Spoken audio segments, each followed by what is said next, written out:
প্রাচীনকালে এই পৃথিবীতে এমন অনেক জীবজন্তু ছিল যারা একসময় এই পৃথিবী দাপিয়ে বেড়াতো, কিন্তু সময় পরিবর্তনের সাথে সাথে তাদের ঠাঁই হয়েছে ইতিহাসের পাতায়। কিছু জীবজন্তুর বিলুপ্তর কারণ হলো জলবায়ুর পরিবর্তন, আবার কিছু জীবজন্তুর বিলুপ্তির কারণ হলো মানবজাতি। মানুষ জীবজন্তুর এলাকায় ঢুকে তাদেরকে শিকার করত, এমনকি এই ঘটনা আজও ঘটে চলেছে। একের পর এক জঙ্গল ধ্বংস করে মানুষ তাদের বসতি স্থাপন করছে, আর এই কারণেই বহু প্রজাতির প্রাণী এই পৃথিবী থেকে হারিয়ে যাচ্ছে। ভিডিওটি অবশ্যই শেষ পর্যন্ত দেখুন, আর ইতিহাসের এমন সব ইন্টারেস্টিং ভিডিও দেখার জন্য আমাদের চ্যানেলটি অবশ্যই সাবস্ক্রাইব করুন। তো বন্ধুরা, শুরু করা যাক আজকের ভিডিও। উল্লি ম্যামথ এক বিশাল স্তন্যপায়ী প্রাণী। এই প্রাণীটি দেখতে অনেকটা হাতির মতো ছিল।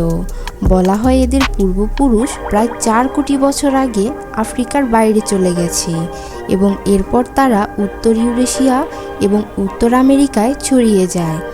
এটি 4 মিটারেরও বেশি লম্বা হতো, আর এদের ওজন ছিল প্রায় 6 টন। এদের শরীরে বড় বড় লোমে ঢাকা থাকতো।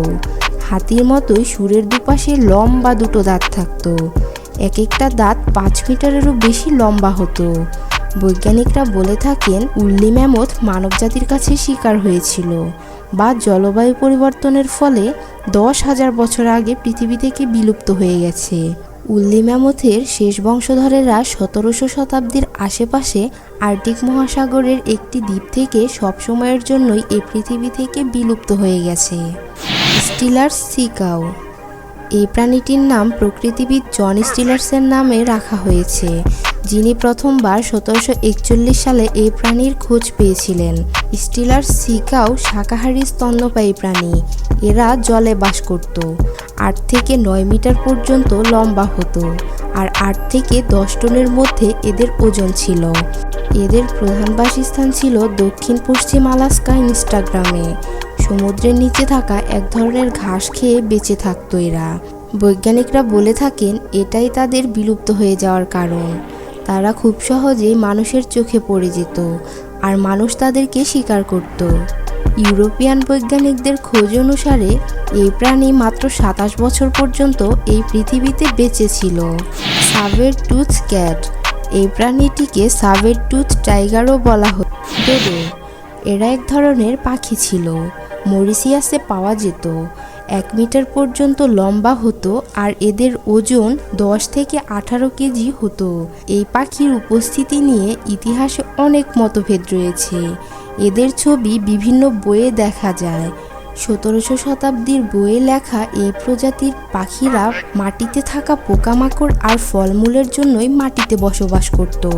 সমুদ্রের নাবিকরা এই পাখির উল্লেখ 1594 সালে করেছিল।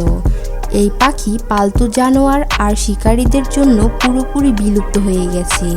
লাস্ট ডোডোকে 1662 সালে দেখা গেছে। African black রিনোসারাস।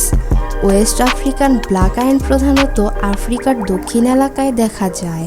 এরা লম্বায় 3 থেকে 4 মিটার পর্যন্ত হতো, আর এদের ওজন 800 থেকে 1300 কিলো পর্যন্ত হতো। এদের 2টো শিং হতো, আর এরা প্রধানত ঘাস পাতা খেয়ে বেঁচে থাকত। এদের বিলুপ্ত হওয়ার কারণের পিছনে রয়েছে এদের এই ধারালো ছোট শিং।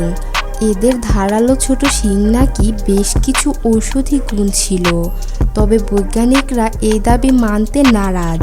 1930 সালে এই প্রাণীদের পুরো জাতিকে রক্ষা করার চেষ্টা শুরু হয়, কিন্তু তবুও এদের প্রজাতি বাঁচানো যায়নি।